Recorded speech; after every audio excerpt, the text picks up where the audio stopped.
নমস্কার বন্ধুরা, lifestyle with Sanchayita চ্যানেলের আরেকটা নতুন ব্লগে সকলকে ওয়েলকাম জানাই। তো আজকে আরেকটা নতুন ব্লগ স্টার্ট করছি একেবারে বিকেলবেলা বলতে পারো, বাজে এখন 4টা, রবিবারের দিন আজ। তো সকালবেলা থেকে ঘরে এটা সেটা চলতে যাচ্ছিল আর কি, যেরকম যায়।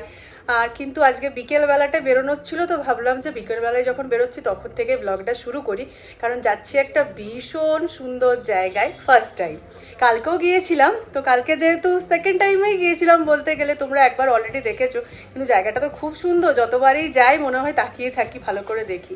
আজকের জায়গাটা আরও ভীষণ স্পেশাল। অনেকেই আমাকে রেকমেন্ড করেছিল, আমার বন্ধুরা বলেছিল যে ব্যাঙ্গালোরে আছিস আর এই জায়গাটা যাসনি, এই জায়গাটা একদিন যেয়ে পরে ব্লগ বানা। বেসিক্যালি এটা একটা হচ্ছে ক্যাফে, কিন্তু মানে নর্মাল বা অ্যাস্থেটিক ওই সমস্ত কিছু এখানে পাবে না। এটা হচ্ছে ওয়ার্ল্ড লার্জেস্ট ভেজ ক্যাফে। তো কি সেটা তোমরা গেস করো, অবশ্যই আমাকে কমেন্টে জানিও। আমাদের পৌঁছাতে সময় লাগবে 1 ঘন্টা মতো। তো ততক্ষণে তোমরা যদি জানো তাহলে অবশ্যই আমাকে একবার জানিয়ে দিও, ঠিক আছে?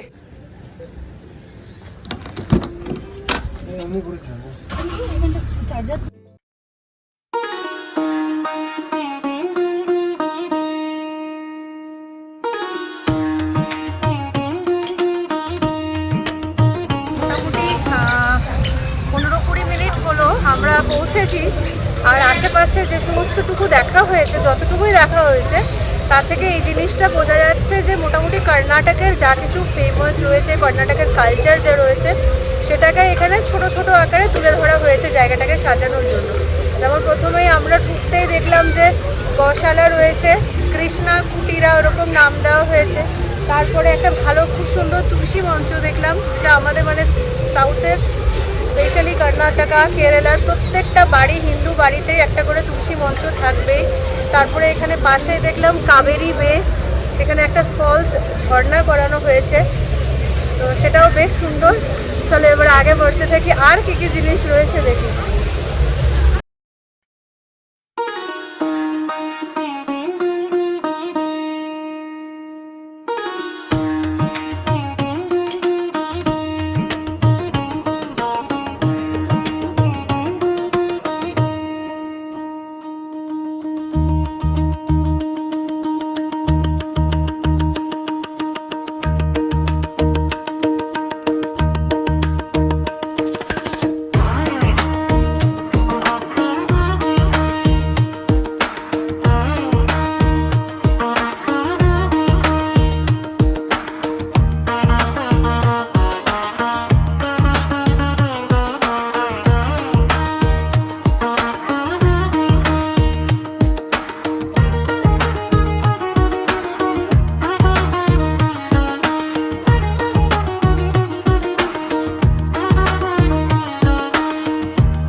আশেপাশে দেখে নিলাম, এবার সেন্টারের যে মেন পার্টটা রয়েছে, আদিযোগীর যে ব্যাপারটা রয়েছে সাজানো, কালকে ঘুরে এসেছিলাম, সেটাই ছোটোভাবে এখানে আবার তুলে ধরা রয়েছে, সেটাই দেখতে যাই এরপরে। চলো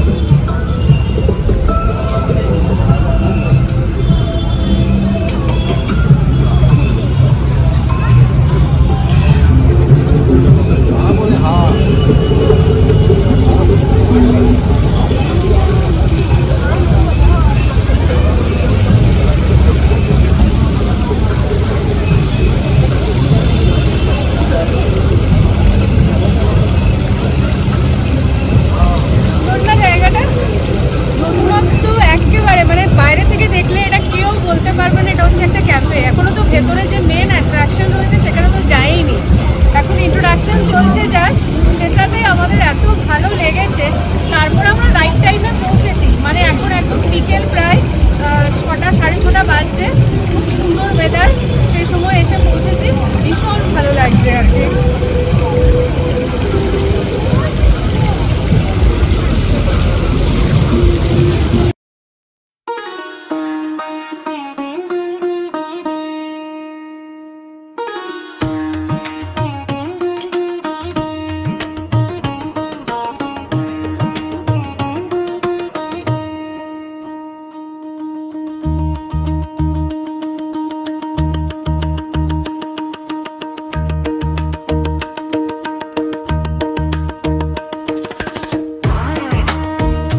একটু একটু খিদে পেয়েছে, তো আমরা একেবারে পুরো খাবারটা খাচ্ছি না। প্রথমে একটু চা খাচ্ছি চা দিয়ে, তারপর আবার ঘোরাঘুরি করবো, কিছুক্ষণ বসবো, এতটা দূর এসেছি। তো তারপর আবার দেখবো কী কী খাওয়া যেতে পারে। অনেক কিছু ট্রাই করার ইচ্ছা রয়েছে। দেখো, বেসিক্যালি সাউথ ইন্ডিয়ান ফুডের জন্যই এখানে ফেমাস, সবাই সাউথ ইন্ডিয়ান ফুডই আসে এখানে খেতে। কিন্তু তার মধ্যেও কিছু তো ভ্যারিয়েশন আছে, কিছু টেস্টিংয়ের ব্যাপার রয়েছে, ভালো একটু মানে সব কিছুর মধ্যেই কোয়ালিটির একটা ব্যাপার থাকে। তো ভাবছি ভালো কিছু এক্সপিরিয়েন্স করে এখান থেকে যাবো। তো চলো, অনির্বাণার সুযোগ আছে অর্ডার দিতে। প্রথমে একটু ঠিক করে নিলাম কি খাওয়া যেতে পারে, ওদিকে অর্ডার দেওয়া হচ্ছে, আসুন খাবার, ততক্ষণে আমরা একটু গিয়ে বসি।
খাচ্ছি আর পান মাস্কা খাচ্ছি, সরি সিঙ্গাড়া, ফিল্টার কফি আর তার সাথে বান মাস্কা। কফিটা জাস্ট একবার চুমুক দিলাম, ভয়ে ভয়ে, প্রচণ্ড গরম আছে, দারুণ দারুণ, মানে কড়কওয়ালা coffee. The Rameshwaram Cafe, where devotion meets dining. The Rameshwaram Cafe claims to be the world's largest veg restaurant at Bomasandra, Bangalore, যা ভারতের ইভলভিং ডাইনিং ল্যান্ডস্কেপে একটি গুরুত্বপূর্ণ মাইলস্টোন। একটি বিশাল 90,000 বর্গফুট এলাকা জুড়ে বিস্তৃত এই নতুন দি রামেশ্বরম ক্যাফের আউটলেটটি সাধারণ ডাইনিংয়ের গণ্ডি পেরিয়ে সাংস্কৃতিকভাবে এক অনন্য অভিজ্ঞতা প্রদান করে। ডিভোশন এবং ডাইনিংয়ের মেলবন্ধন ঘটানোর জন্য এই জায়গাটিকে ডিজাইন করা হয়েছে।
যদি দরকার পড়ে, কিন্তু সাউথ ইন্ডিয়ান ফুড এমনিতে লাইটই হয়। তো যাই হোক, ভিড় ভালোই রয়েছে, কিন্তু খুব ভালো সিস্টেমেটিক ওয়েতে সমস্ত ব্যাপারটা হচ্ছে, ক্যাওসের কোনো জায়গা নেই। আমরা এখন আরাম করে বসে আছি, সামনে ভিডিও চলছে, কী কী খাবার কীভাবে প্রিপারেশন হয় সে সমস্ত কিছুর আর কি টাইম পাস করার জন্যই। তো দেখি এরপরে আমরা খাবারের মেনুটা চেক করছি, দেখা যাক কী কী নতুন ভ্যারাইটি টেস্ট করা যায়। চলো।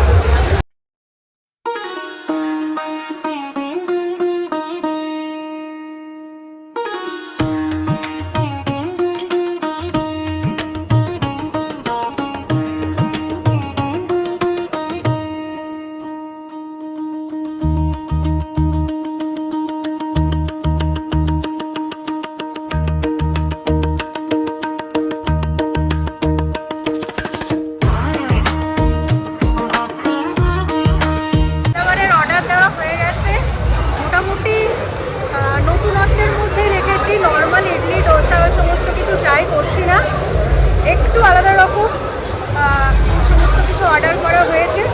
তো মেনু কার্ডটা তোমাদের সঙ্গে আমি শেয়ার করে দেবো, তোমরা তাহলে একটা আইডিয়া থাকবে এখানে কী কী ধরনের খাবার পাওয়া যায় আর কি। মোস্টলি সাউথ ইন্ডিয়ান, কিন্তু কী কী ভ্যারিয়েশন রয়েছে, প্রাইস কীরকম, সেটা সমস্ত কিছু তোমাদের সঙ্গে শেয়ার করে রাখবো।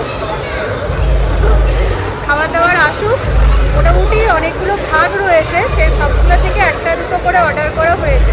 অনির্বাণা জোজো গেছে অর্ডার দিতে, খাবার এলে তারপর তোমাদের সঙ্গে শেয়ার করছি।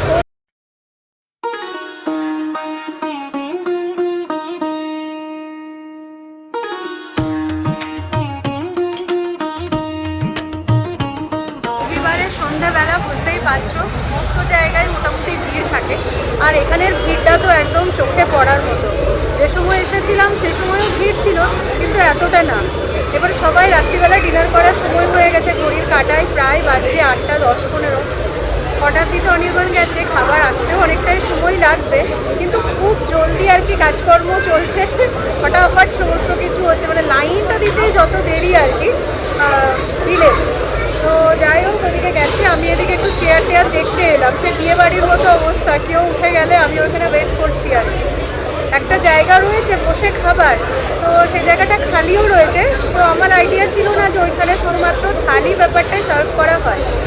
2 ধরনের থালি রয়েছে, আর এক একটা থালিতে মোটামুটি দেখলাম 12-15 রকমের আইটেম রয়েছে। তো শেয়ারেবল না থালিটা, 1 পার্সন 1 থালি, আনলিমিটেড ফুড রয়েছে। তো আমরা ওই থালিতে গেলাম না আর কি, সবাই আর কি ওই পার্টিকুলার একটা থালির অত খাবার খেতে পারবো না। ইচ্ছা রয়েছে অনেক কিছু নিয়েই একটু একটু করে ট্রাই করে দেখার। তো সে কারণে থালিতে গেলাম না, আর ওই সিটিং এরিয়াটায় বসারও সুযোগটা পেলাম না। আশেপাশে আরও অনেক সিটিং এরিয়া রয়েছে, তো সেখানে এক জায়গায় আমি ওয়েট করছি, ওনাদের খাওয়া হয়ে গেলেই বসে পড়বো আর দিদিদেরকে ডাকবো। এই হলো ব্যাপার।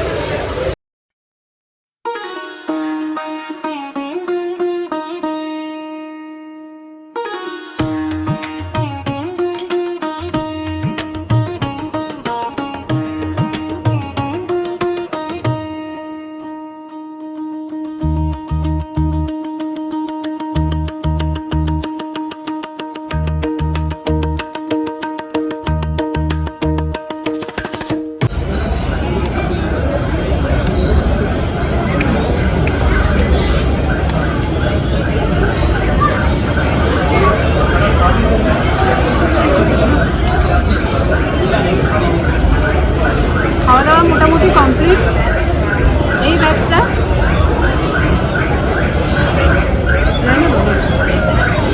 লাস্ট ফিনিশিং, একটু কী বলে ডেজার্ট আইটেম দিয়ে অলরেডি একটা আছে, আর একটা ইডলিটা মিস হয়ে গেছিলো, ইডলিটা আনতে গেছে। তারপরে দেখা যাক লাস্ট আর কি হয়। খাওয়া দাওয়ার টেস্ট নিয়ে কেমন সেটা বাড়িতে যেয়ে বলবো, এখানে প্রচুর সাউন্ড, ক্লিয়ারলি বলতে পারবো না। তো বাড়ি যেয়ে তোমাদের সঙ্গে শেয়ার করছি কোনটা কীরকম টেস্ট লাগবে।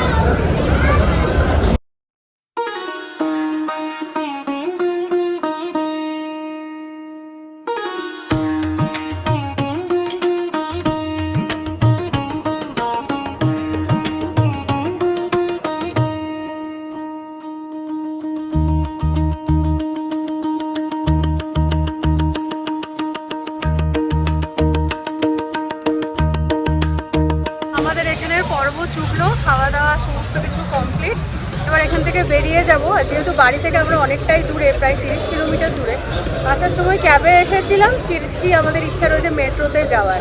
আমার আগে মেট্রোতে চাপা হয়েছে ব্যাঙ্গালোরের, কিন্তু দিদির বা জোজোর চাপা হয়নি। তো যখন সুবিধাটা রয়েছে তো সেটাই চিন্তা ভাবনা করা হচ্ছে যে আমরা আজকে মেট্রোতে ফিরি। চলো বেরোই এরপর এখান থেকে।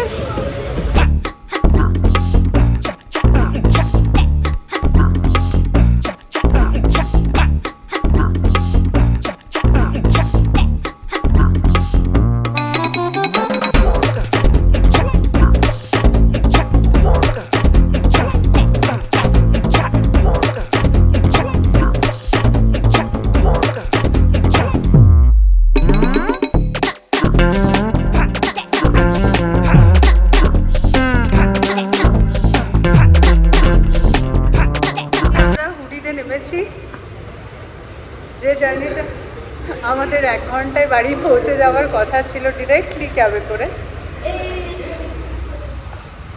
যেটা আমরা মোটামুটি 2 থেকে আড়াই ঘন্টা ট্রাভেল করছি, তার আবার হ্যাঁ হ্যাঁ এরকম করে করে মেট্রোতে ঝুলতে ঝুলতে আস্তে আস্তে মানে কি কুক্ষণে আমরা ঠিক করেছিলাম আমি আর দিদি স্পেশালি যে আমরা মেট্রো করে যাব, ভারী পড়ে গেয়া। চলো এবার বাড়ি যাওয়া যাক। এখন অবধি বাড়ি পৌঁছাইনি, এখনো গুড়ি মেট্রোতে নামলাম, এবার এখান থেকে আবার অটো করে যেতে হবে বাড়ি। চলো।